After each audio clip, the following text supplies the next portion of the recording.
Il a du mal à démarrer. Donc voilà, on est dans Pirkei Avot. On était dans l'histoire des. Alors, il m'a demandé l'autre jour, Elie, ça veut dire quoi pour Anout?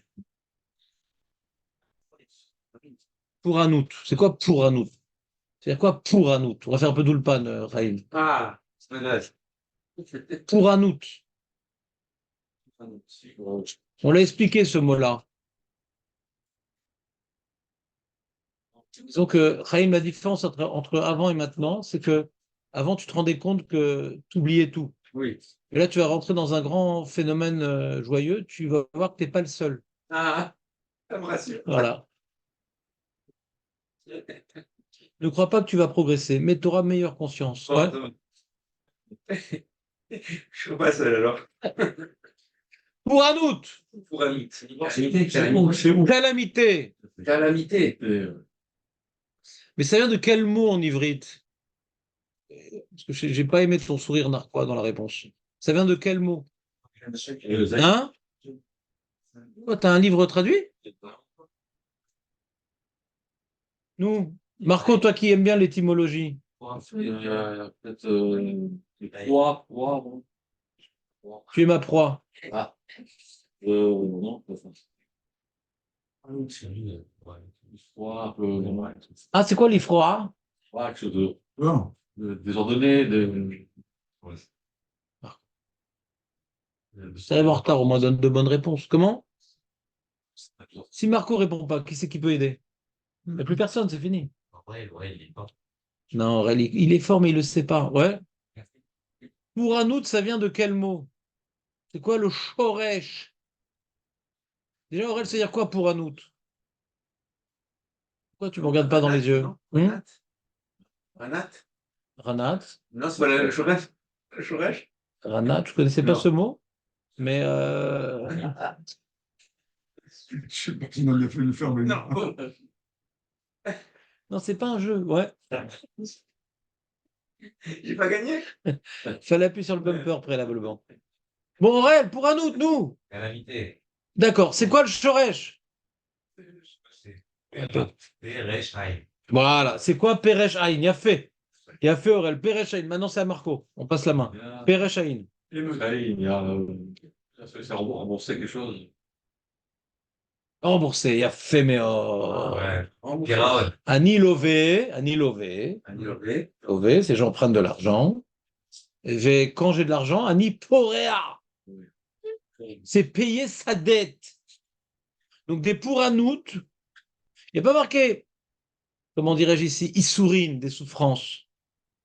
Hachem, il ne fait pas souffrir. Hachem, il ne fait rien en vérité. C'est que quand on fait des avérotes, on accumule des dettes qu'il faut payer un moment. Vous comprenez ou pas? Pas crédit. Tu comprends pas pour Anout? Comme ça, explique les commentateurs. Quand on parle de pour Anout, ce qui arrive dans la vie d'un homme, Chazvé Shalom, qui est tragique et qui est évoqué dans la Mishnah, c'est pas Hachem, il était en colère. La personne, il a fait des bêtises. C'est comme quelqu'un, tu vois, il a dépensé plein d'argent, machin, il a payé à crédit, il a acheté des choses à crédit, machin, et tout. Puis après, à la fin, on lui saisit tous ses biens. Il dit, mais pourquoi vous êtes tellement violent avec moi? Mais t'as rien fait. C'est toi qui as claqué ton fric. C'est toi qui as fait n'importe quoi. Tu n'as uniquement, comment dirais-je, subi les conséquences de ton comportement. C'est ce qu'on appelle l'effet boomerang, David. Si tu joues au boomerang et t'aimes pas les coups, ne prends pas un boomerang en fer, prends un boomerang en plastique au moins. Parce que quand il revient, ça fait mal. Comprends ou pas? Donc c'est comme ça que le Mefarshim nous explique la notion de pouranout. Pouranout, c'est péjoratif, puisque c'est donc une notion de désastre, mais qui, comment dirais-je, laisse sous-entendre, grâce à l'approche étymologique, il laisse sous-entendre que c'est une punition divine qui est tout simplement le résultat de nos actes, sans rébite. Asita, kibalta. Voilà, et Asita, voilà, Chazal. Ayak. Comment on l'écrit pour un autre, c'est en hébreu? Non, ça je dis pas. Ah. Dans ce cas-là, il faut prendre le livre. Ah. Et tu verras le mot dans le texte. C'est grave, moi j'ai. Non, il n'y a pas. Oui, on peut mettre le vav aussi. Ouais. Pevav, resh, aïn, nun, vav, tav. C'est quoi la gématria de ça, Marco? On continue. Donc, Shiva miné pour Anout Baim Leolam al Shiva Goufé Averon. D'accord. Donc, c'était déjà important de remettre les choses dans leur contexte étymologique. Le Meiri explique, il introduit cette Mishnah, le Meiri. Je te passerai plus de feuille, David. Je vois que tu triches. Je regarde la fin de la feuille. Je te passerai plus. Non, je te passe. Kavanat Amahama, Liot Adam mefashfesh bemaasav idbonen akol tsara shelo tavo la Adam.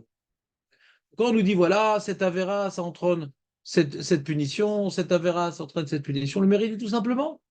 Quand il nous arrive quelque chose dans la vie, il faut réfléchir. Qu'est-ce que j'ai bien pu avoir pour me ramasser, chas v'shalom, pour que la personne, qui n'est pas juive, bien sûr, doive subir comme châtiment. Le mérite, c'est tout simplement du moussard. Les chachamim nous dévoilent le lien entre certaines punitions et certaines avérotes pour nous amener à procéder à une réflexion. On n'a pas toujours la réponse, mais il y a des grandes lignes directrices. Et il y a une inspiration un petit peu personnelle des fois quand on cherche. Qu'est-ce qui m'arrive? Quelqu'un qui a l'habitude d'être amitié avec lui-même, il peut déjà savoir un peu ce qu'il a fait pour mériter. Les gens qui disent, mais je ne comprends pas, qu'est-ce que j'ai fait? Machin, il m'est arrivé ça, machin, qu'est-ce qui m'est arrivé? En général, c'est un manque d'honnêteté intellectuelle. C'est quoi, tu n'as fait aucune avéra, Makara, tu n'as fait aucune avéra, il est étonné qu'il t'arrive des problèmes. Donc, c'est une réflexion que la Mishnah veut nous proposer. Et il dit, parce qu'en général, on est puni mida keneged mida. Mida keneged mida. Mesure pour mesure. Mesure pour mesure. Ah, c'est toujours comme ça? Bon, pas tout. Ça se passe toujours comme ça ou pas? Au moment du châtiment, non, par exemple, Par exemple, Rabbi Akiva. Quand il s'est Rabbi fait, Akiva, quand il s'est fait tuer par les Romains. les Romains. C'était aussi Mida Keneged Mida. Qu'est-ce que t'en penses, Marco? C'est toujours comme ça? Dans le cas général. Une seconde, on a étudié de la Gemara ensemble, Marco. Je fais appel non pas à ton esprit artistique, mais à tes connaissances talmudiques. On a vu dans la Gemara quelque chose. Tu étais jeune, tu avais encore tous tes cheveux, mais c'était quoi? Je sais que David allait regarder les cheveux de Marco. Ouais.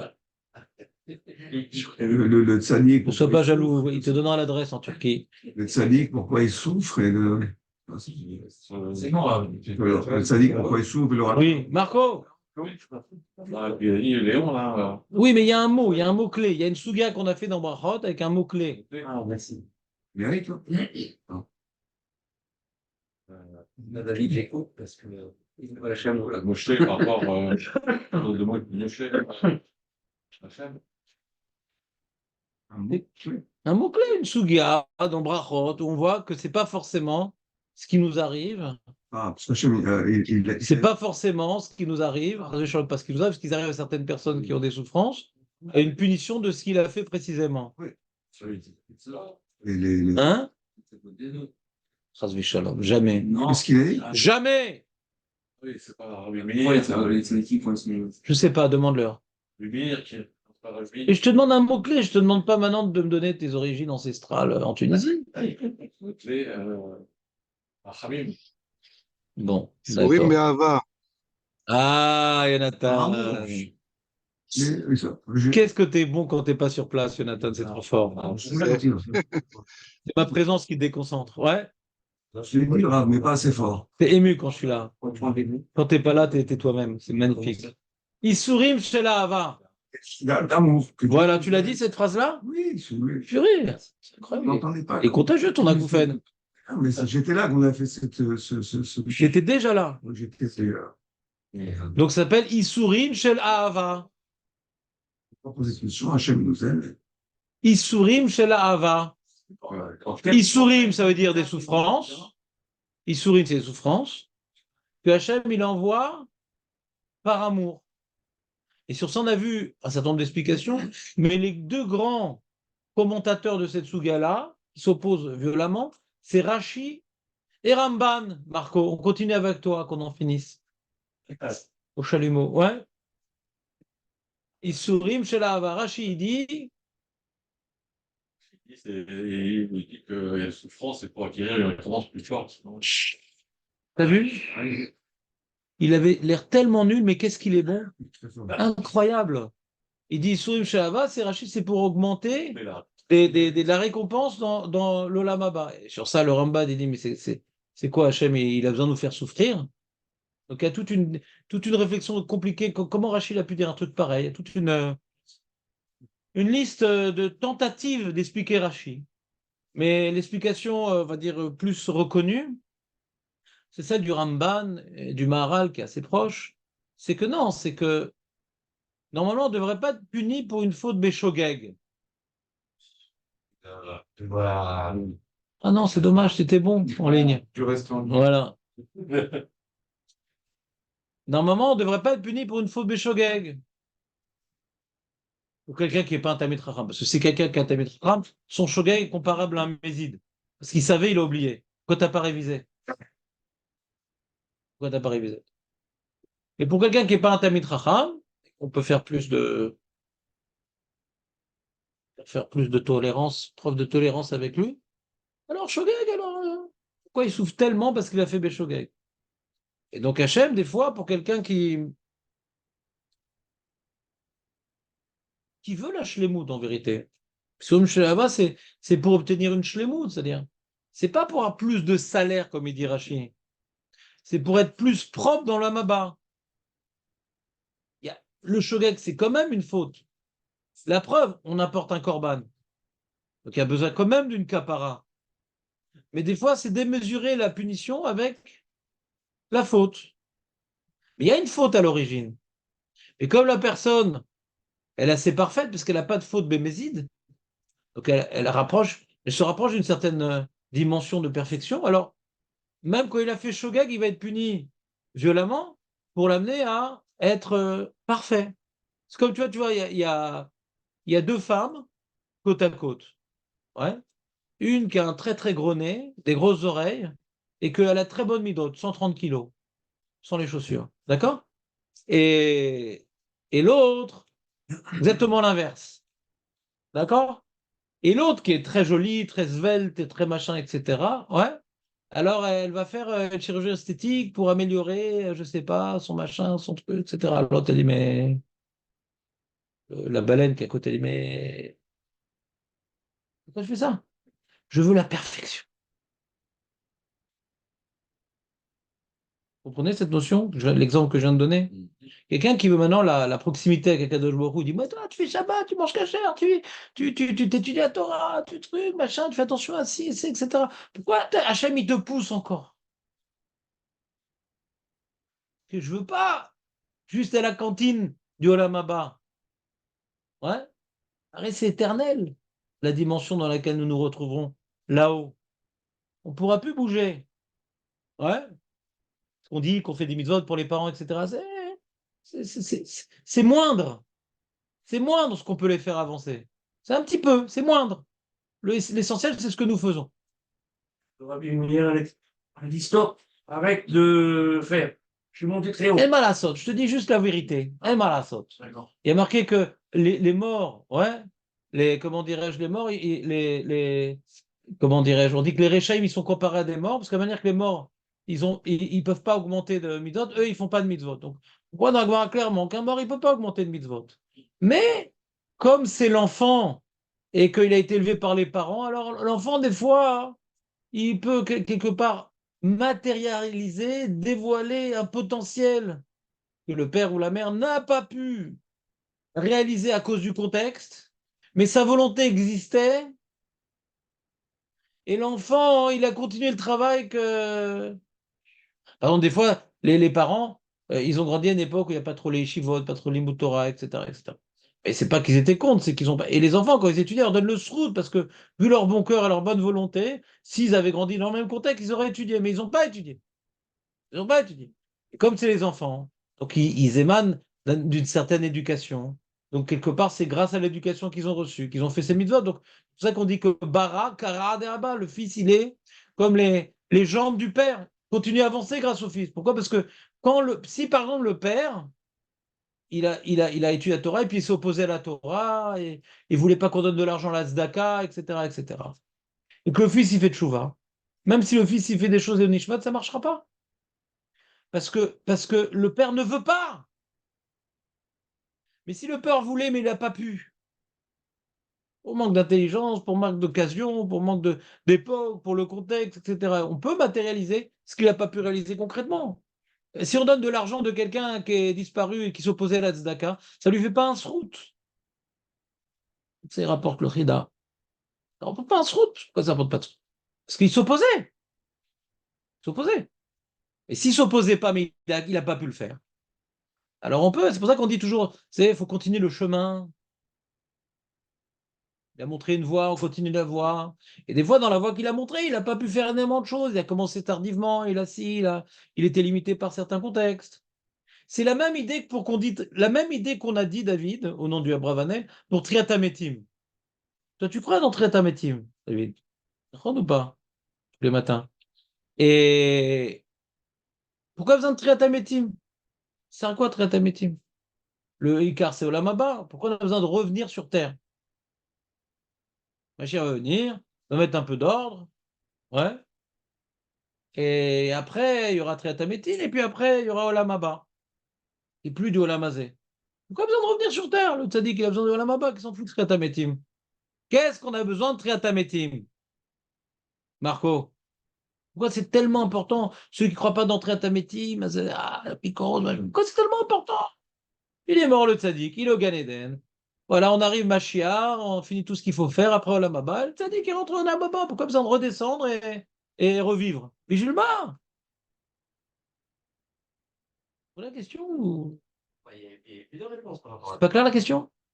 Je me suis relâché là un petit peu. Ah, ah. À quel moment? Quand on a dit les ossifs? J'avais compris. J'ajoute. Ah, Chazak! T'es pas venu pour rien, t'as pris un mot. J'ai appris un mot. Et sans réviser. C'est bon, quoi. Ah, ça marche. Il y a des progrès. Si j'avais une couronne de fleurs, Chaque ouais. jour, c'est bon. Alors, Il y a plusieurs réponses par rapport à ça. j'en veux qu'une. Pour qu'il fasse une mission, ce qu'elle doit faire. Voilà. Faire les mitzvot, il lui a Bravanel. Faire. On peut recevoir en lamava par rapport aux mitzvot qu'on a fait. Mais lui, le pauvre, il a vécu à l'époque de l'Inquisition. Je peux pas. Et le pauvre, il a vécu en Allemagne et en 42. Donc, Bécochi priait, Bécochi il étudiait, il survivait, quoi. C'est pas qu'il était contre, mais. Ou bien il a vécu à Natania en 2024, en face de la plage. C'est dur quand même. Et ouais. Alors, On peut se mettre à sa place aussi. faut se passer à sa plage, ouais. Et donc, donc des fois c'est dur. Ou il a grandi à l'époque de Internet, le pauvre. Un jeune qui a grandi avec Internet, qu'est-ce qu'il fasse? C'est tout ça mathmide, qu'il a notion de Hamal. Aujourd'hui, tu appuies sur un bouton, machin, un truc. Des vrais atrophiés du cerveau, les pauvres. C'est pas de leur faute. Après, on commence à étudier et tout, il faut leur faire des blagues et tout. Aujourd'hui, il y a plein de conférenciers, c'est des comiques. Ça n'a jamais existé avant. Avant des rabbins, c'était sérieux. Aujourd'hui, les conférenciers qui ont plus d'audience, c'est des comiques. Ils sont pas très forts en Torah. Ils sont pas nuls, mais ils sont pas très forts. Pas très forts. Il y a des gens beaucoup plus forts qu'eux. Touchas, Poskim, machin. Mais les gens, ils sont tellement habitués à la télé, Internet. Si tu veux pas un comique, il va pas venir au show. C'est comme ça, elle m'a la saute. Je critique pas le rap, je critique pas la génération. Zé Amatsav. Et t'as un très grand Taïd sadique. Personne va venir à son show. Moi, je me rappelais quand je faisais du Ziko Arabim c'était où, à Ranana avec Lev Harim, il y avait un mec qui venait avec nous. Un gaon. Un gaon. Dans la voiture, je posais n'importe quel chez là. Qu'est-ce qu'il dit Ritva là-bas? Qu'est-ce que machin? C'est quoi les différentes explications sur. Il connaît tout. Souriant, sympathique et tout. Mais pas rigolo du tout. Il y avait un mec devant lui. Il attirait personne. Mais le mec était devant lui, du coup, il a quitté Ranana, il est parti à Mnebrak et tous ses enfants sont dans les chivotes. Il a fait un mec, mais c'était un mec, parce que le mec était devant lui. C'est pas grâce au Rav, c'est que le mec a voulu étudier avec ce Rav, c'est qu'il aimait la Torah, parce qu'il n'y avait aucun kiff à part le kiff d'étudier avec lui. Voilà. Mais c'est pas partout qu'il y a des gens qui kiffent étudier, et j'ai de l'expérience sur ça. J'en connais beaucoup des gens qui ne kiffent pas étudier, qui le font parce qu'il faut, machin, la femme qui pousse, le truc, l'héritage des parents. Pas mal. Pas mal. Je critique pas. Je dis, c'est pas fréquent les gens qui ont un kiff d'étudier. Vous voulez savoir qu'on n'a pas un kiff d'étudier, c'est à cause de quoi? Première raison pourquoi on n'a pas un kiff d'étudier. Vous savez pourquoi? Première raison. C'est rare. Non, c'est- Ah bah, c'est anti. non. Non. Première raison pourquoi on n'a pas le kiff d'étudier. Le mec, on lui dit une svara extraordinaire, un truc. Ouais, bon, c'est intéressant. Oula, mitlae, makara! Ah, il mange. Ah. Oui, parce Qu'on que mange pas qu'on mange pas cachère, c'est metamtem et ta lèvre. c'est écrit dans le paracha. Donc le cœur, c'est quoi? C'est une ouverture vers les choses kadosh. Quelqu'un qui n'a pas de régachote, il n'a pas d'enthousiasme. Ah, devant une entrecôte, il a de l'enthousiasme. Devant une plage féerique, il a de l'enthousiasme. Devant un bon contrat, il a de l'enthousiasme. Devant une belle explication de la Gemara, bon, une belle svara, bon, ça va, bon, j'adore. Tu aurais pu dire comme ci, tu aurais pu dire comme ça. Pas qu'il est bête, c'est qu'il a engraissé son cœur par de la touma. C'est pour ça que le Chazonish, il dit pourquoi on est tellement marmire dans la cache-route. Parce que si t'as pas de kécher avec les mitzvot, pourquoi t'es né? C'est pour ça qu'on fait attention de même pas une seule fois toucher à un restaurant problématique. Parce que si cette fois-ci, si c'est pas sérieux, c'est fini. Ton cœur, il est fermé pour longtemps. Faut beaucoup de paille de fer. Paille de fer, aïe.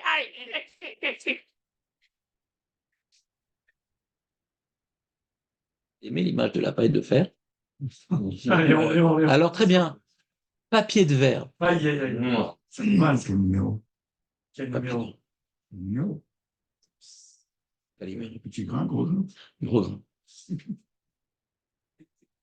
Quand quelqu'un dit ah, je sais pas, j'ai pas de plaisir, j'ai C'est pas à de cause truc, de ça. ça me parle pas, etc. Bah, arrête de manger rabanout. Si tu es rabbin, arrête de manger rabanout. C'est pas que le Ochel. Hein? C'est pas tout le Ochel. Rabbanou de Bnei-Brak, c'est bon quand même, je trouve. Il y a pas. Ah bon. Je sais pas, c'est dans la banlieue. Rabbanou de Yerushalayim. Ah, très bien, la Madrid. La Madrid. Attention, la Madrid.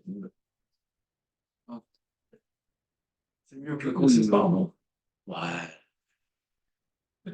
Pas que la cache-route qui te. Non, mais les Tamtem et Talev, ouais, le Rambam, qui est vieux, le Chazonish, qui est récent, ils disent exactement le même message.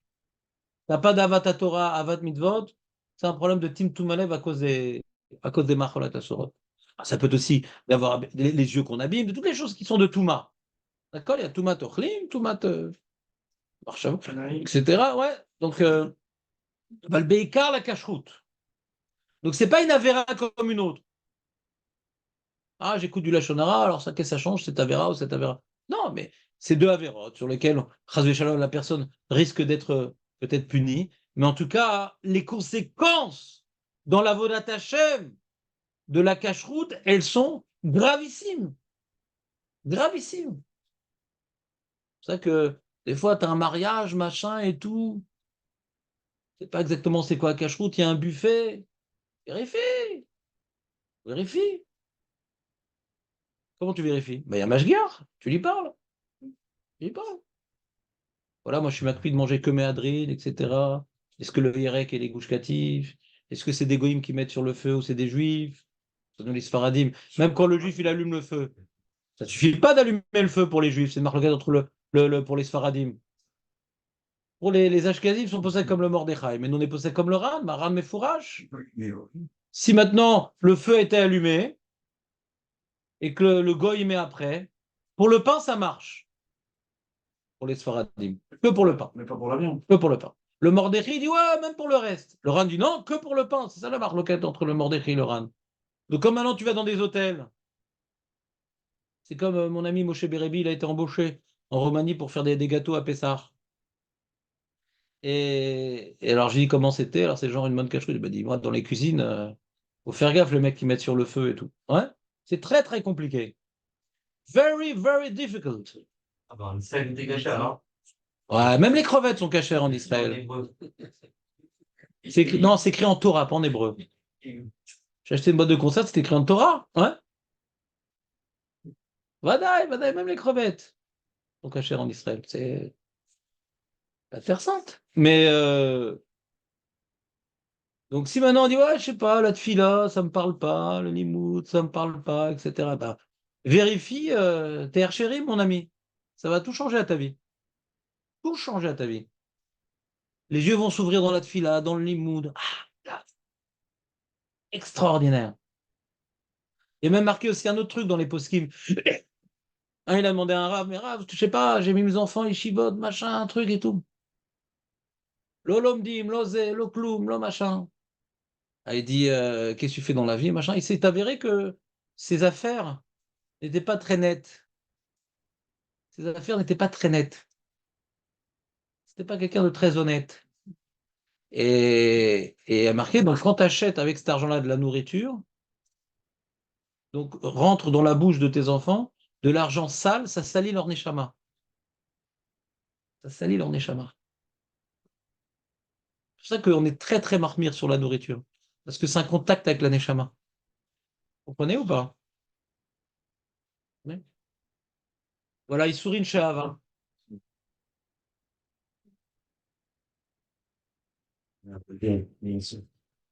Dis-moi, Jonathan, il était enregistré le cours hier? Ah, d'accord.